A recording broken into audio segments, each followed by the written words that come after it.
The thing about your company car is it's a very specific sign to everybody of exactly what level you've reached in the hierarchy of the company, which is why it's very important to people, if they have achieved a certain level, it's important to me as well, then you get the car that reflects that level so that people know.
What company cars have I driven? Well, I started with Ford Cortina 1.6L Estates Mark III. Moved on to a Morris Marina 1.3 during the petrol crisis of the mid-70s. Went back to Mark IV Cortina Estates 1.6. Moved on to Sierra 1.6Ls. I've had 3 Cavalier 1.6Ls. Then went into management, where I drove a Peugeot 405 GTX, and my current car, the car I'm in now, which is an Astra CDI 1.6 Saloon, new shape.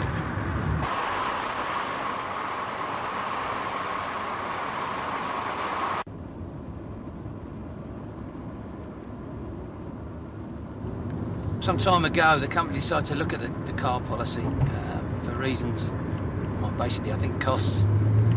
And what it meant was that the reps stayed at the same level, which was a 1.6L Cavaliers, but the middle line management, department heads, national account managers actually were reduced in levels from the benchmark of a Granada 2 litre L down to a Cavalier 1.8 GL, which was tremendous.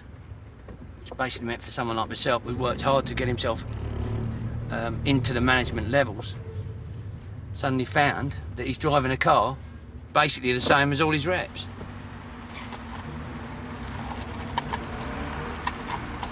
Excuse me while I just pay this toll.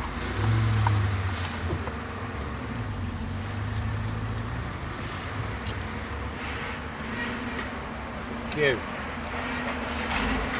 Cheers.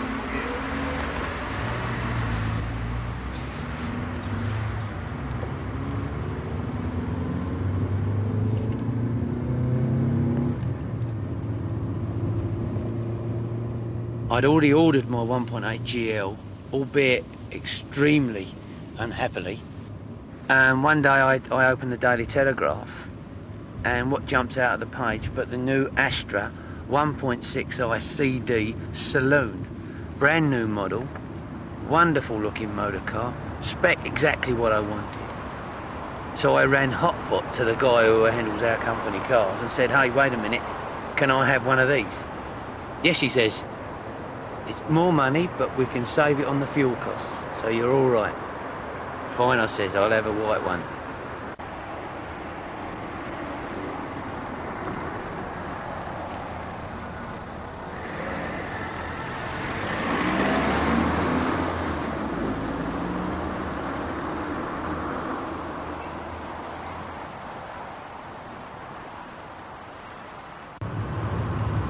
What do I like about the Astra CDI? Well, it's an I. An I means important these days. It's a 1.6. It's the top of the range in the luxury Astra range. It's a saloon model, so again, it's a little different from the run-of-the-mill new Astras, which tend to be hatchbacks. From the spec levels, it's got a very good radio. It's ABS braking, electric electric aerial, electric windows on the front, electrically operated wing mirrors, leather steering wheel, leather gear knob, pollen filter, alloy wheels, but no CD badge on the back, and that's disappointing. The only place where you see CD on the exterior of the car is down by the front wheel arches, and that's not that clear. So it makes it look a bit. It's difficult for someone following you to know that you're driving a CD Astra.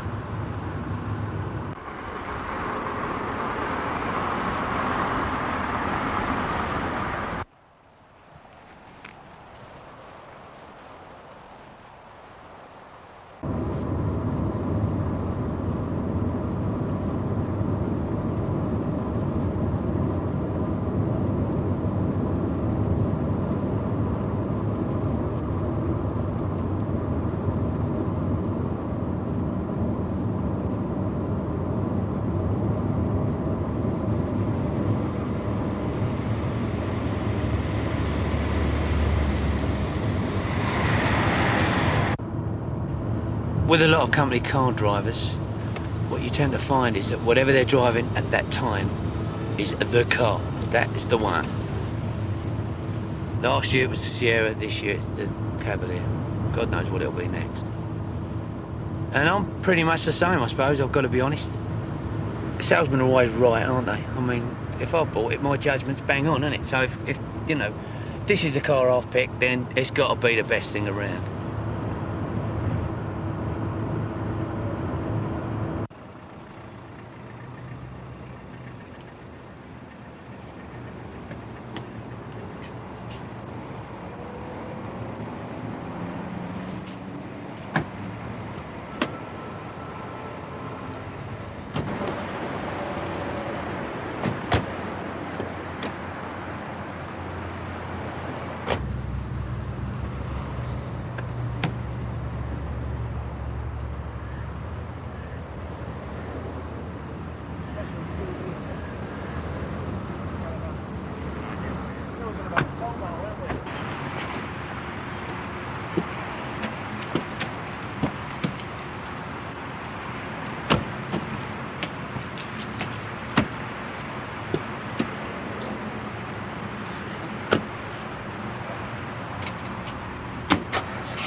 I remember a comment from one of my customers who has a Jaguar asking me how I liked my new Honda, and I said with pride, it's not a Honda, it's a Nissan Primera.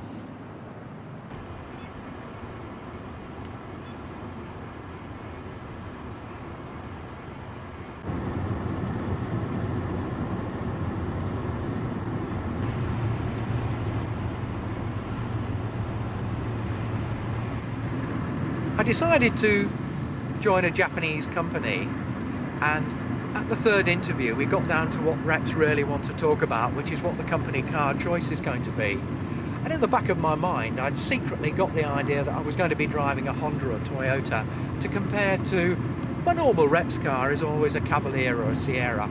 And I was really amazed when my fleet manager gave me the choice of a 1.6L Sierra or a 1.6L Cavalier in an L spec with no metallic paint, with a plain paint finish. I really thought it over quite long and hard, and I made the point to my fleet manager that I thought I'd be driving a Japanese car. And he phoned me back and asked me if I'd like to test drive a Nissan. Feature for feature, it had got electric windows, it had got the matte pockets, which I thought was important, and it had got an electric sunroof, but the features really made it for me.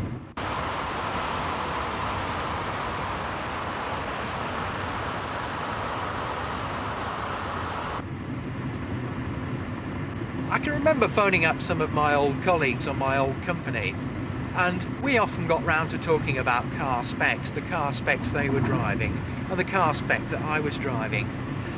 And some of them were quite snooty, comments like, how's your Datsun, how are you getting on with the Datsun? But when I got round to talking to them about the features that I got, it didn't really feel so bad. In fact, I was quite pleased about the car. and obviously the reliability of the car was an envied bonus.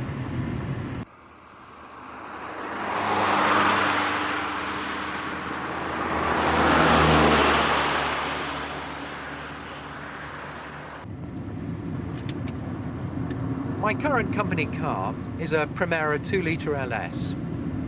I chose the Primera because it's got 3 thumpingly good points.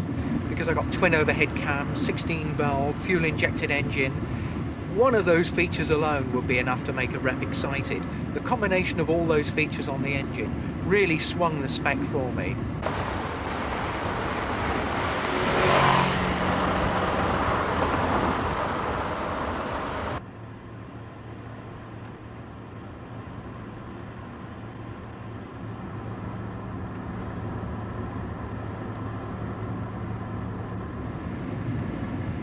Of course there were trade-offs.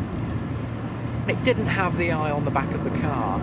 If they'd have put the eye on the back of the car, it would have got the eye factor. I think that was a really significant omission on this car.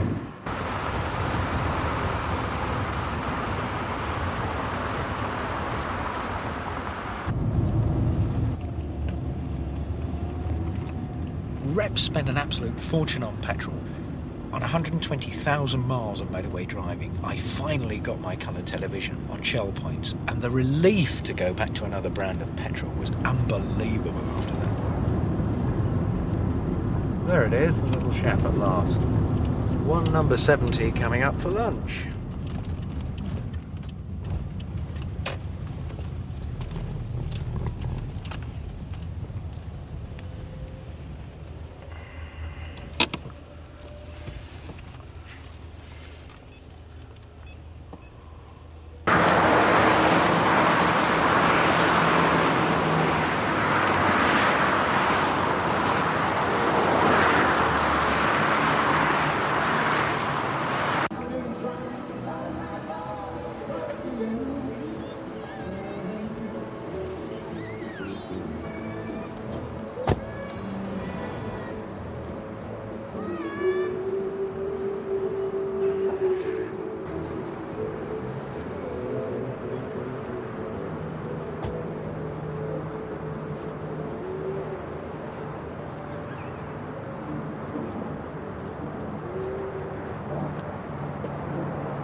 When I joined the company, I joined as a salesman, and I got a Carlton, a 1.8L manual, real salesman's car.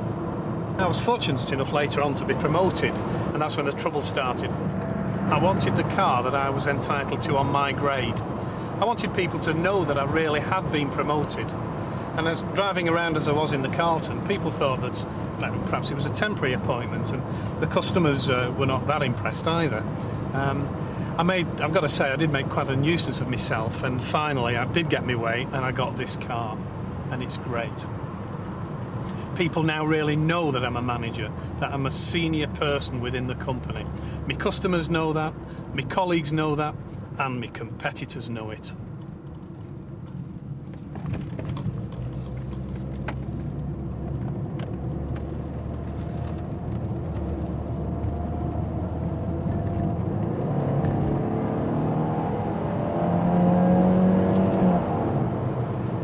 When I got this car, this Merc, I took the 200 sign off the back. Mercs are quite expensive cars, and the 200 is probably really the bottom of their middle range. And I really felt that if I could just hide that, people would think I'd perhaps got a more expensive car than I really had, even though it wasn't cheap.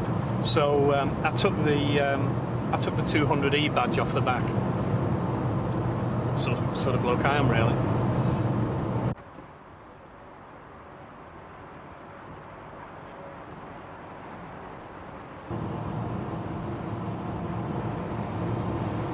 Generally speaking, people defer to you.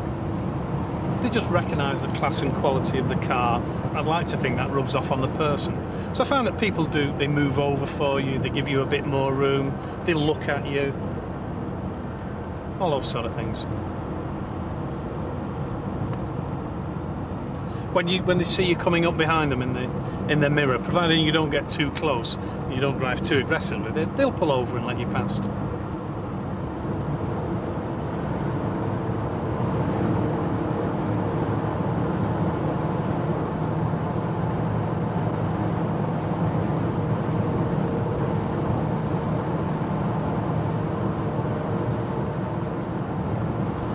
A lot of salesmen treat their cars as mobile offices, but I don't.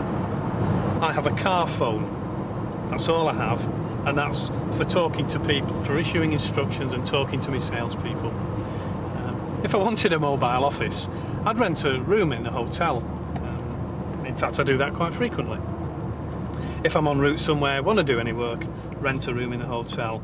I'm not going to be seen sitting in this car doing my paperwork. That's for reps.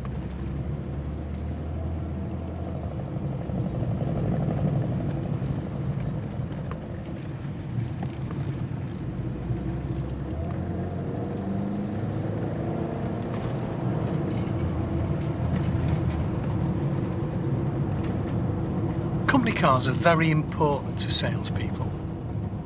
Very important things. Mind you, of course, not everybody thinks that. I've had a run-in with the personnel manageress only the other day, and I said that this isn't a game, and she said no, company cars aren't a game, they're a disease.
I should say the vast majority would have thought there is quite a senior manager. This is the perception that people would have of somebody who drives something a little out of the ordinary. What they probably didn't realise was that my car was the same price, if not cheaper than theirs, which means in reality I was the same as them, but because I had something a little different, I was perceived differently.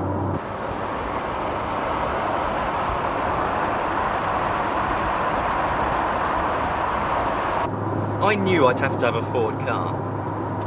In the ideal world I wouldn't, but my company stipulated that the vehicle I would have would be a Ford.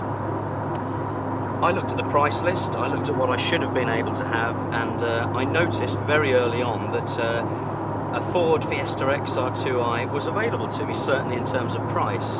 So from that day on, the fun and games began. I began to put pressure on my immediate manager, on the fleet manager, on my manager's manager, to try and get them to understand why I should have a Ford XR2i, and I gave them all sorts of reasons.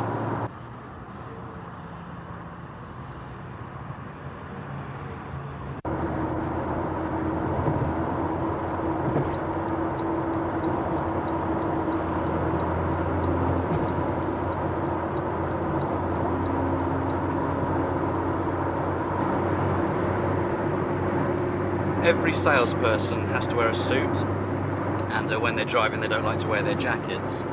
And in the same way that most salespeople drive Sierras, and in Cavaliers, I'd say that most of those people will hang their jackets in the backs of their cars.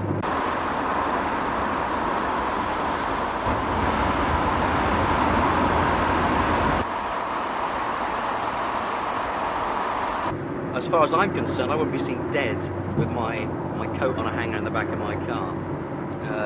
Although it's probably the most practical thing to do with your jacket, in terms of image, it's a dead donkey. I hang my coat, or I put my coat in the back of my car on the back seat. So when people are coming past me, they don't think I'm a salesperson. I don't drive a salesperson's car, and I don't have my jacket swinging in the back of it.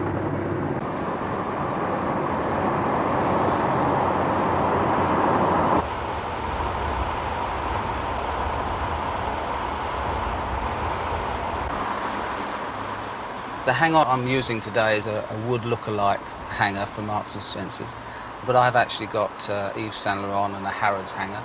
But I've probably got more Marks and Spencer's hangers than I have the others. The type of hanger I have in the back of my car is one of the plastic type, which curve into the shoulders of the jacket and provide support for it to give it a good shape. I always hang it on a wooden coat hanger. I never hang it from the handle because it can make it lose its shape, and it keeps the body of the jacket looking good. Coat hangers contain so much naff information and don't have information like Savile Row hangers or Giorgio Armani badges on them, so they can be somewhat embarrassing if someone reads it while you're travelling on the motorway.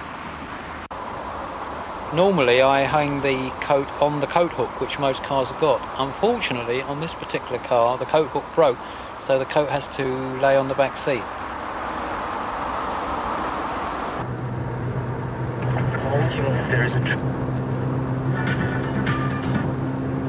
You sit in the chair, you feel this is wrong. You know, it's hard enough.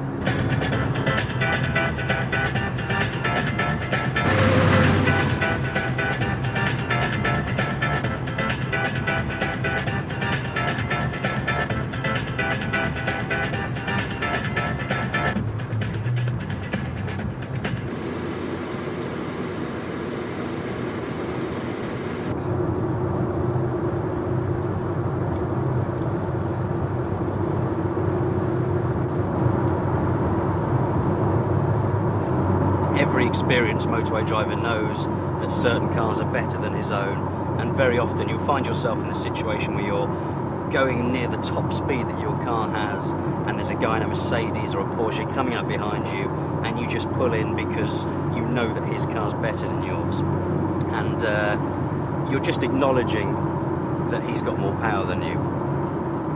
And in the same way, when I'm in the middle lane, perhaps doing 80 miles an hour, and there's a Sierra which I know has less power than my car, and he's trying to push past at maximum speed, I'll very often just put my foot down. The power will come on immediately without having to build up, and the Sierra will have to struggle to just get parallel with me.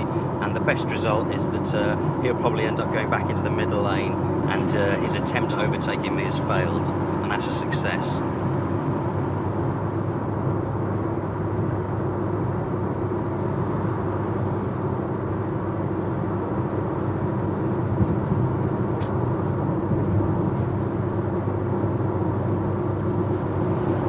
Whenever I leave a motorway, I always feel a tinge of sadness because they're so, how can I put it? They're so unreal. When you leave a motorway, you're joining normality again, back to A roads doing 50 and 60, which is never a very nice feeling.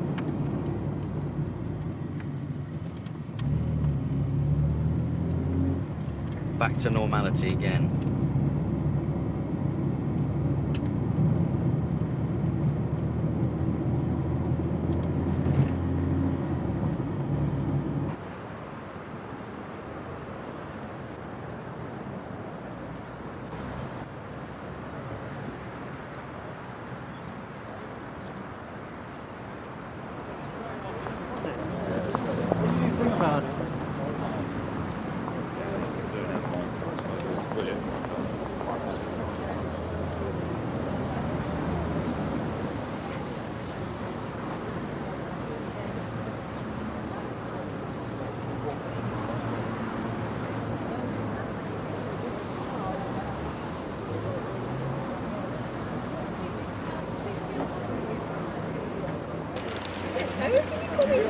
Please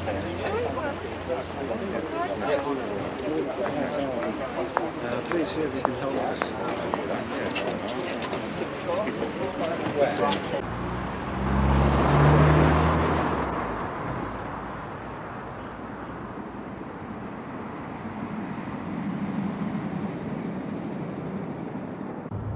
The big difference between a GL and a GLI is the I, because the I stands for I am bloody brilliant, I am quicker than you on the road. It is an extension of a man's ego. It's like having a 5-bedroom detached house in 3.5 acres of countryside. There ain't no way that somebody's going to tell me that having better spec on a car, CD or whatever, is better than having the I badge on the back. It means I've got status, that's what it means.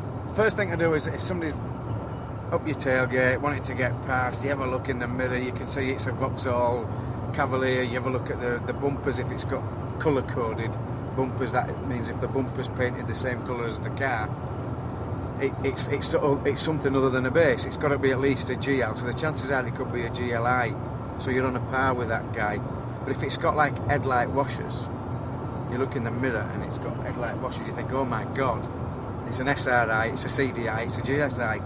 So you eat humble pie, drop the car down, put the indicator on and pull over, and you really thank you very much as he goes past.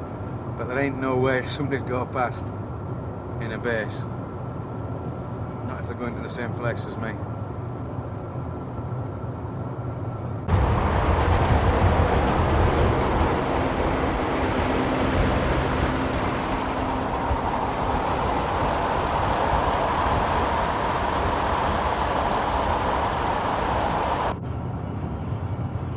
That's what I had last time, one of those. Look at that fine vehicle there. Escort Estate. Dear me. No disrespect to Escort diesel drivers, but you've got something sadly missing in your life if you're lumbered with one of them. I know. When I went for this interview with this company I'm with now, I parked the Escort diesel round the back of the building and walked 1/4 mile round to the front for my interview. And when I'd had my interview and what is now my present boss had escorted me to the door, she said, "Oh, where's your car?" And I said, "Oh, I've parked it round back because I didn't know where to park." And I thought, there's no way I'm going to let her see what I've got, because she were offering me Cavaliers and Sierras and things like that, and there was no way I'm going to let her see I've got a bloody Escort diesel estate.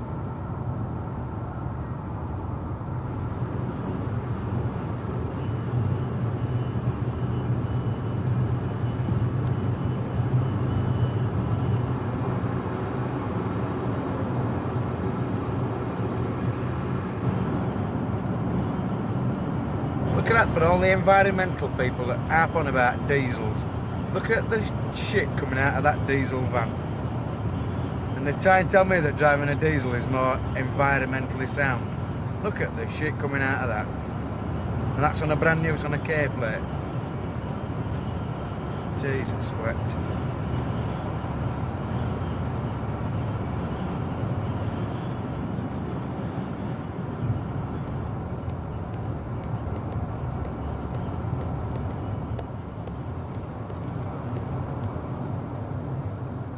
Here's a typical rep, look at his 414 SLI.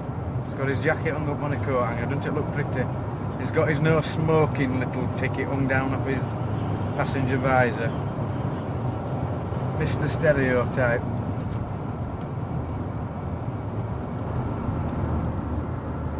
A few of us have got a thing for the new Mazda 626. I think a few of us will be going for that, given the choice next time. One of my colleagues has just been fortunate enough to acquire it, and we went to a sales meeting, and I arrived there 10 minutes before him, parked down the car park drive there. Gets out of the car and I looks up, and lo and behold, there's this long, sleeky, burgundy Mazda 626 slowly coming into the car park. I couldn't believe it.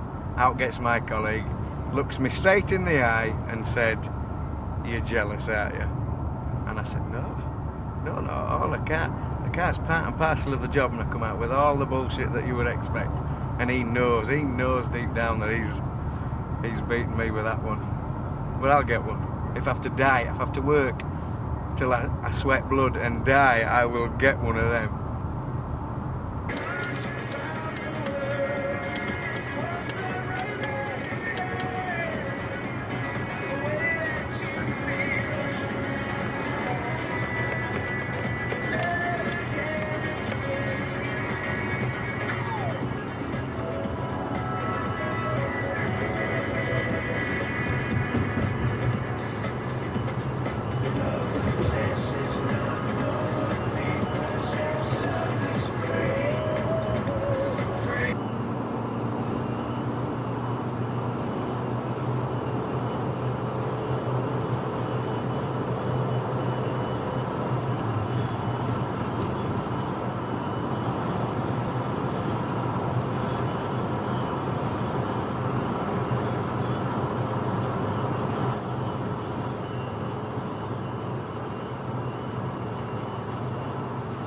Some of the journeys, Jesus Christ, the monotonous ones, say from Rotherham, Sheffield up to Newcastle, can take anything up to like 4 hours, and the monotony side of it, it's dreadful. You tend to switch off. I can go through a city, I can go through like Sheffield or Leeds and be 30 miles further north and think, have I been through Leeds yet?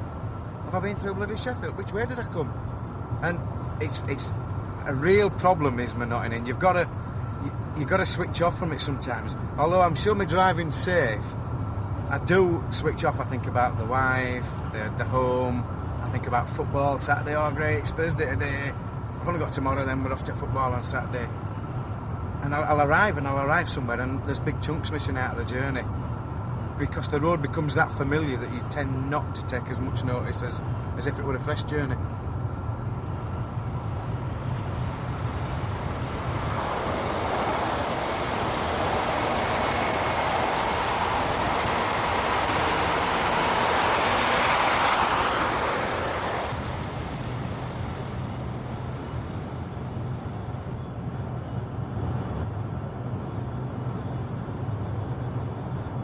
My ideal car is a Vauxhall Calibra, a big bright red one. I would like to think, yes, in 2 or 3 years' time, I'm successful enough in whatever I'm doing to be able to say, I want a Calibra. Unfortunately, we have a company car policy at the minute which would forbid that, but I'm working on it.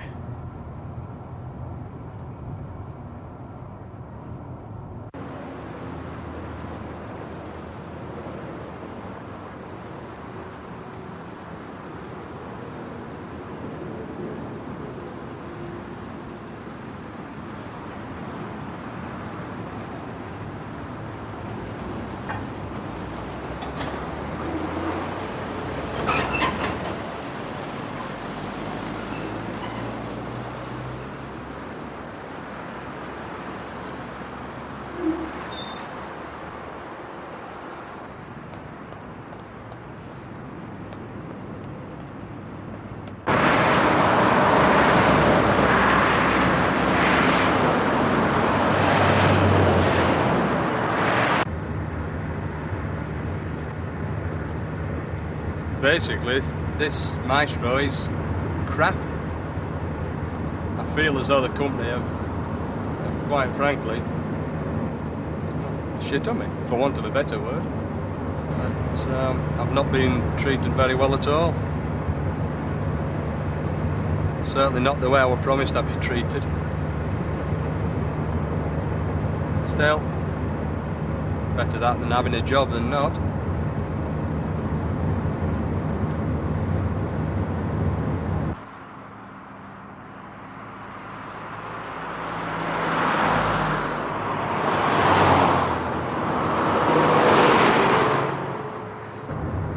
when you're driving on the motorway, time factor getting from one call to another is a thing.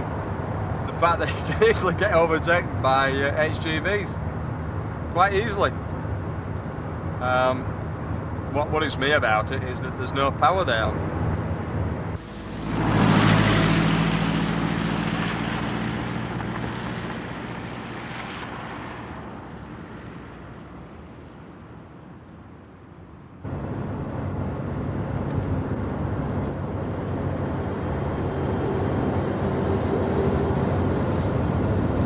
The first car that the company gave me was a Citroen BX from the company transport pool. I drove that around for a while. Then I was given what I thought would be my permanent car, which was a 2-litre injection Vauxhall Cavalier. I was over the moon with the Cavalier. It was the sort of vehicle that I would have chosen, apart from it not being diesel. I would have probably chosen that sort of vehicle for myself. At that time I thought that I'd got basically what I'd been promised. I then got a telephone call some time later to say that a new car was available for me at the transport pool. So I drove the Cavalier back down to the transport pool, went into the manager's office, took the key for the Cavalier off the key fob and put it on his desk. Then I saw a key fob with Rover on it for me. At that time I thought, well, what am I getting? Is it 215, 216, something like that, a nice Rover. When I asked what I was getting, it said a Maestro, which at first didn't seem too bad. And when it said it was a diesel Maestro, things started getting worse. When I actually went outside and saw the vehicle, it was a Maestro diesel Clubman.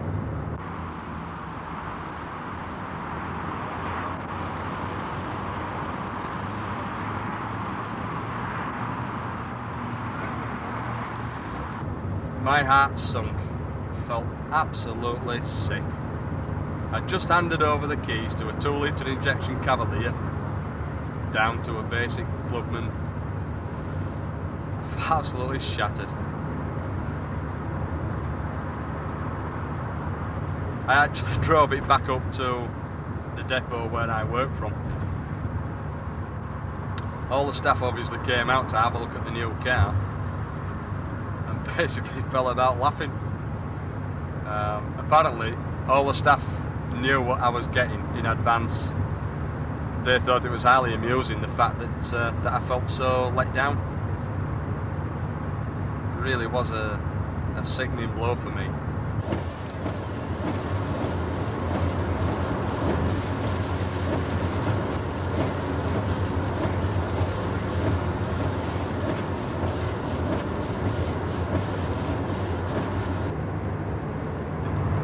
Obviously my wife knew that I was getting a new car that day, asked me what I got. When I told her, the absolute embarrassment of it, we both literally sat down and cried. We physically cried. From going from the Cavalier that I had before down to this, just wondered what I'd basically done wrong to deserve it. I couldn't understand, neither could she. And my wife basically said, after looking at it, there's no way I'm going to drive in that. And from this day, that day to this, she's never been in the car. She can't stand the car. I suppose she never will go in it either.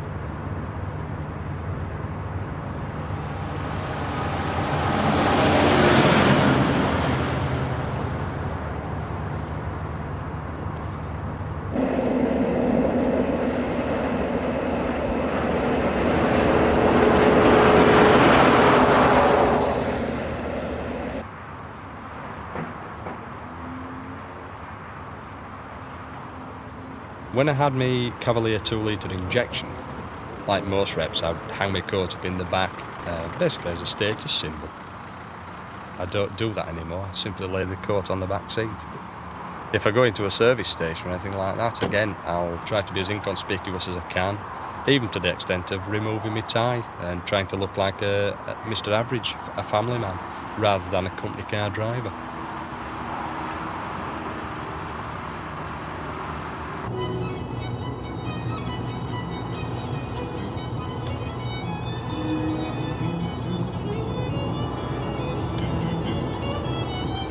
You have an image of somebody that drives a BMW as being successful, executive type, thrusting, really made their way beyond the run-of-the-mill type company car driver in the Sierras or Cavaliers. And it's an outward sign to you and to the rest of the world.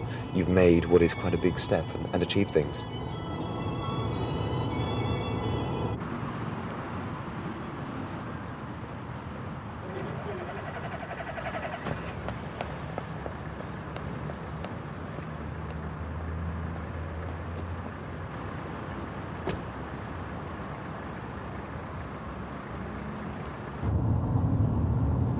It was a wonderful feeling when I turned up in my fairly grotty old Sierra to pick up my first BMW. And there she was, with the 1st of August registration, so everybody on the road knew that it was brand new today when I drove it out of the car park.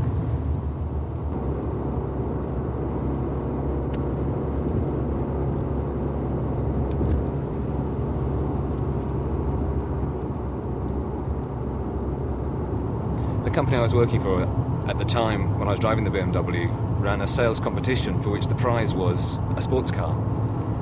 I won that competition and was presented with this 3-litre wonderful sports car, the Toyota Supra.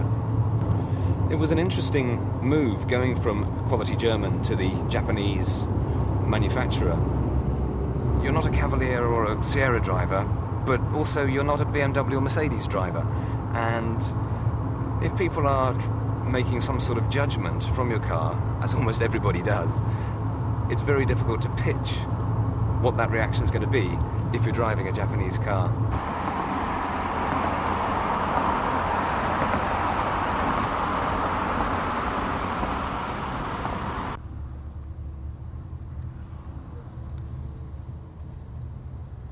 My next car, after the Supra, was a Peugeot 309. The background to that was that I left the company that I had been working for and set up on my own, and obviously wanted to keep the cost base down, so went for a much, much cheaper profile of car. That had a couple of interesting sides to it.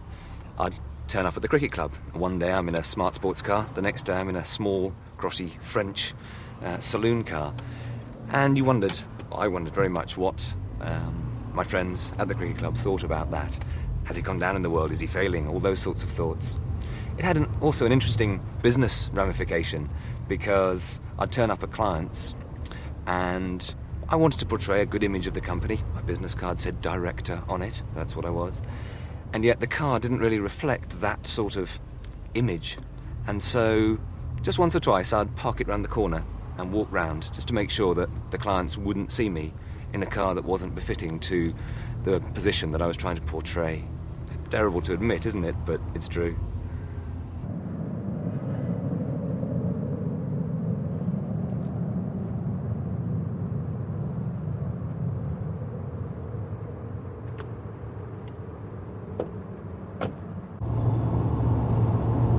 What a disaster that was. My business failed and I lost a lot of money. I lost my nice big house, and it was even a major factor in the breakup of my marriage. Now I'm trying to rebuild things.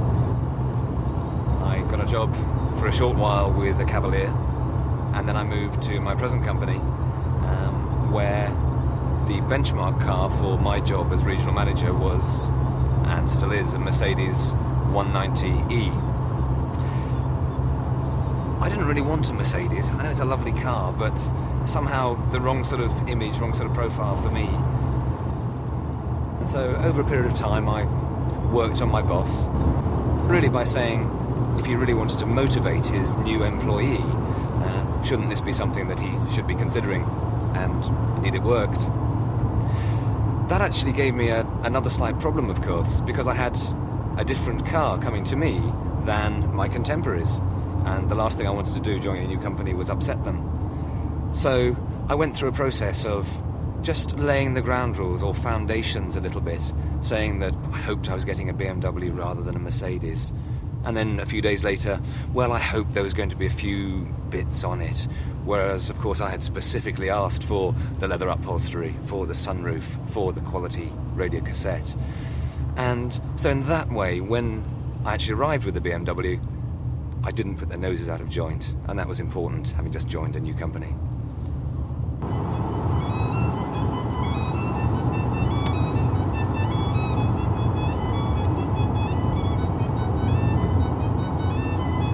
Trying to get a better standard of car is really a universal objective.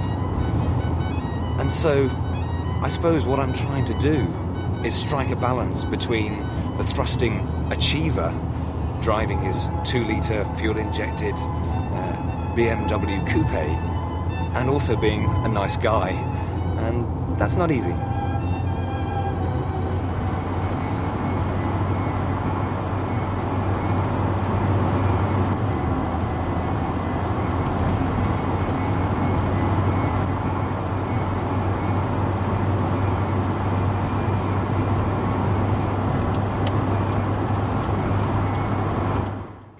And there's one more modern motoring tale next week here on BBC4. Next tonight, In Search of the Baroque, in a brand new series.